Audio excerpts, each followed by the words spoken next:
ജനങ്ങൾ മേടിച്ചിട്ട് അവര് പറ്റിച്ചു നടത്തിയ എം.എം. മണി പെൻഷൻ വാങ്ങി ശാപ്പിട്ടിട്ട് നൈമിഷികമായി വികാരത്തിനടിപ്പെട്ട് വോട്ട് പൊതുവികാരമാണ്. അല്ലാതെ ഇടതുകൂട്ടത്തിന് അദ്ദേഹത്തിനോടൊരു പൊതുവികാരമല്ല. എനിക്ക് അദ്ദേഹത്തിന്റെ സ്റ്റേറ്റ്മെന്റ് കേൾക്കാതെ നിങ്ങൾ പറയുന്നത് കേട്ട് ഞാൻ പ്രതികരിക്കാൻ ഉദ്ദേശിക്കുന്നില്ല.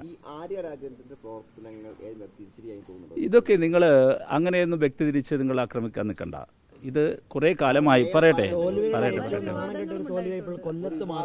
അല്ല നിങ്ങള് എല്ലായിടും നിങ്ങൾ അതൊക്കെ നിങ്ങൾ പറയട്ടെ ഒരു കാര്യം പറയട്ടെ നിങ്ങളൊരു കാര്യം പറയാം. നിങ്ങളൊരു വാർത്ത സൃഷ്ടിക്കാൻ വേണ്ടി നിങ്ങൾക്ക് പല ചോദ്യങ്ങളും ചോദിക്കാം. അതിനെല്ലാം ആ അർത്ഥത്തിൽ ഉത്തരം പറയരുതല്ലോ. അപ്പോൾ അത് ശരിയല്ല. ഞാൻ വളരെ രാഷ്ട്രീയമായിട്ടാണ്, ഇതൊരു വലിയ രാഷ്ട്രീയ പോരാട്ടമാണ് നടന്നത്. ആ രാഷ്ട്രീയ പോരാട്ടത്തിൽ ഞങ്ങൾക്കുള്ള പരാജയത്തെ രാഷ്ട്രീയമായി കാണുന്നു, വിജയമുണ്ടായെടുത്ത് രാഷ്ട്രീയമായ വിജയവുമായി കാണുന്നു. നിങ്ങളിത് പറയുമ്പോൾ പല സ്ഥലങ്ങളിലും UDFന്റെ കൈവശമുണ്ടായിരുന്ന ഒട്ടേറെ പഞ്ചായത്തുകൾ ഞങ്ങൾ തിരികെ പിടിച്ചിട്ടുണ്ട്. പതിറ്റാണ്ടുകളോളം UDFന്റെ കയ്യിലുണ്ടായിരുന്ന കോട്ടയായി വെച്ചിരുന്ന സ്ഥലം തിരികെ പിടിച്ചിട്ടുണ്ട്. ഇപ്പോൾ അവിടെ അത് ലക്ഷ്യം വെച്ച് അവരെന്തെല്ലാം പരിപാടികൾ നടത്തി, വിശ്വാസപരമായി തന്നെ നടത്തി, ശരിയല്ലേ? ആ പന്തളം മുനിസിപ്പാലിറ്റി BJPക്ക് നഷ്ടമായില്ലേ? അവിടെ LDF ഭരണം പിടിച്ചില്ലേ? BJP കയ്യിൽ വെച്ചിരുന്ന പ്രധാനപ്പെട്ട ഒരു മുനിസിപ്പാലിറ്റി അല്ലേ പാലക്കാട്. ആ പാലക്കാട് അവർ നല്ല കേന്ദ്രീകരണം നടത്തിയല്ലോ. പക്ഷേ പാലക്കാട് വേണ്ടത്ര വിജയം BJPക്ക് ഉണ്ടാകാൻ കഴിഞ്ഞിട്ടില്ലല്ലോ. അപ്പോൾ അതുകൊണ്ട് ഏതെങ്കിലും ഒരൊറ്റ അളവുകോൽ വെച്ച് ഒരൊറ്റ സിദ്ധാന്തം വെച്ച് മൊത്തത്തിൽ അളക്കരുത്. അത് ശരിയല്ല. ഓരോ സ്ഥലത്തും ഉണ്ടായിട്ടുള്ള ഞങ്ങൾക്ക് വിജയമുണ്ടായിട്ടുണ്ട്. ആ വിജയത്തിൽ നിന്നും പാഠം പഠിക്കാനുണ്ട്. ഞങ്ങൾക്ക് പലയിടങ്ങളിലും പരാജയമുണ്ടായിട്ടുണ്ട്. ആ പരാജയങ്ങളിൽ നിന്നും ഞങ്ങൾക്ക് പാഠം പഠിക്കാനുണ്ട്. ഞങ്ങളത് മനസ്സിലാക്കും, ഞങ്ങളത് ഉൾക്കൊള്ളണം, തിരുത്തി മുന്നോട്ട് പോകും. കോഴിക്കോടും കൊല്ലത്തും ഒക്കെ UDF പോലും പ്രതീക്ഷിച്ചു എന്ന് തോന്നുന്നില്ല ഇത്രയും വലിയ മുന്നേറ്റം അവർക്ക്. അല്ല നിങ്ങൾക്ക് ഇത് അതങ്ങനെ അല്ല നിങ്ങൾ അല്ല നിങ്ങൾ പറഞ്ഞു കഴിഞ്ഞോ. അതായത് ഈ കേരളത്തിൽ ഉണ്ടായ തെരഞ്ഞെടുപ്പിനെ പലയിടങ്ങളിലും നിങ്ങളിതെല്ലാം പറയുമ്പോൾ തിരിച്ച് ഞങ്ങൾക്ക് നേട്ടമുണ്ടായ കുറേ സ്ഥലങ്ങളുണ്ടല്ലോ. ഒട്ടേറെ സ്ഥലങ്ങളുണ്ട്, ഒട്ടേറെ പഞ്ചായത്തുകളുണ്ട്. അതൊന്നും നിങ്ങൾ ചോദിക്കാത്തതാണ്. പറയട്ടെ ഞാൻ പറയട്ടെ. അല്ല ജില്ലയിൽ തന്നെ നിങ്ങൾ എടുത്താൽ മതി. ജില്ലയിൽ തന്നെ വലിയ വീഴ്ചയുണ്ടായിരിക്കുന്നു എന്നൊക്കെ അങ്ങനെ എനിക്ക് തോന്നുന്നില്ല. കോഴിക്കോട് കോർപ്പറേഷൻ LDF അല്ലേ?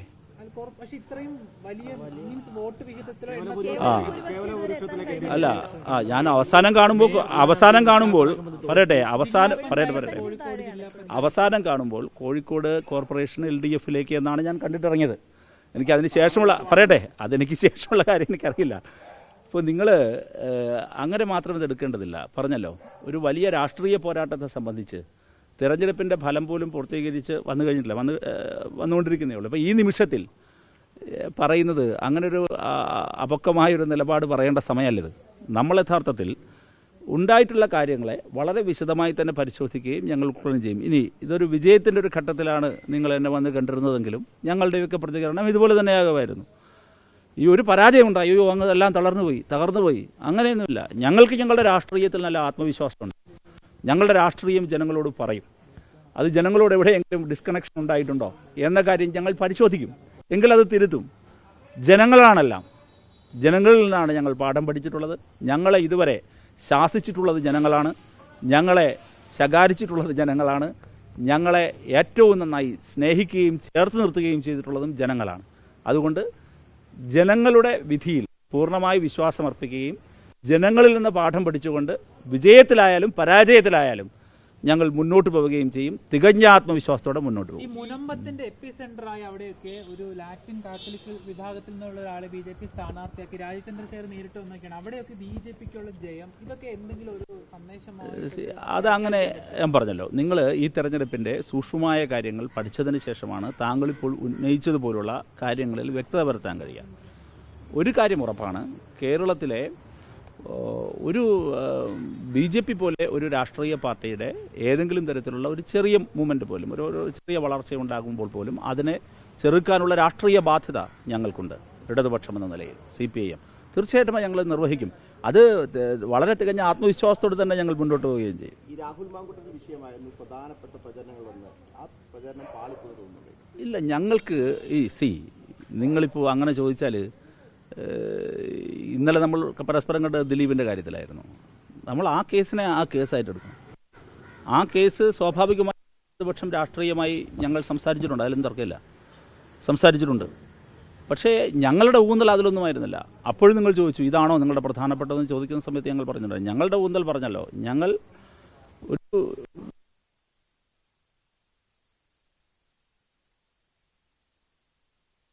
ഗവൺമെൻറ് മുന്നോട്ട് പോയി. ആ ഗവൺമെൻറ്റിൻ്റെ പരിപാടികളായിരുന്നു ഞങ്ങളുടെ അജണ്ട, അല്ലാതെ മറ്റേതെങ്കിലും ഒരു കാര്യമായിരുന്നില്ല ഞങ്ങളുടെ ഫോക്കസ്.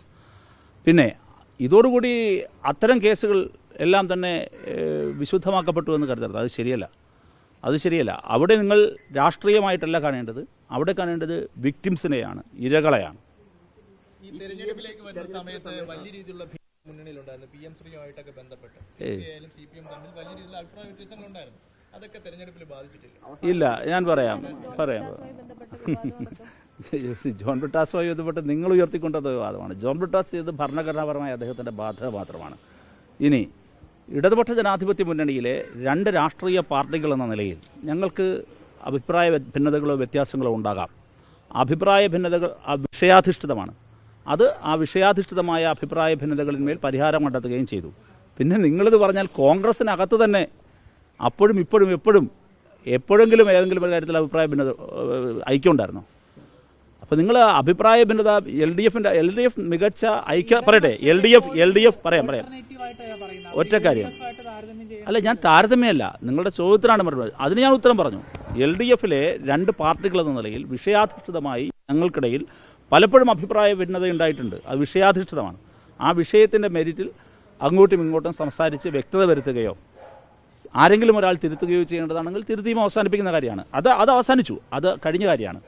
നിങ്ങൾ കാണേണ്ടത്, നിങ്ങൾ 2 മുന്നണികളെ എടുക്കൂ.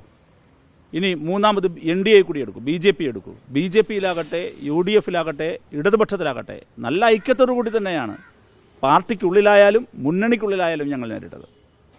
അതുപോലെ തന്നെ താങ്കൾ ഇപ്പോൾ ജനങ്ങളുമായി ഡിസ്കണക്ട് ഉണ്ടെങ്കിൽ അത് പരിശോധിക്കുന്നു. കാരണം നിരവധി സ്കീമുകൾ, അതായത് പെൻഷൻ, പല സ്കീമുകളും നടത്തുകയും അതൊന്നും ജനങ്ങളിൽ എത്തിക്കാൻ പറ്റിയില്ല എന്നൊരു വിലയിരുത്തലാവുമത്.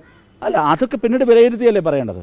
ഞങ്ങൾ ജനങ്ങളിൽ നിന്നാണ്, ഞാൻ പറഞ്ഞല്ലോ, എല്ലാം പഠിക്കുക. ഞങ്ങൾ ഇടതുപക്ഷ ജനാധിപത്യ മുന്നണി മുന്നോട്ട് വെച്ചിരിക്കുന്ന കർമ്മ പദ്ധതി അത് നവകേരളത്തിനായുള്ള പദ്ധതിയാണ്.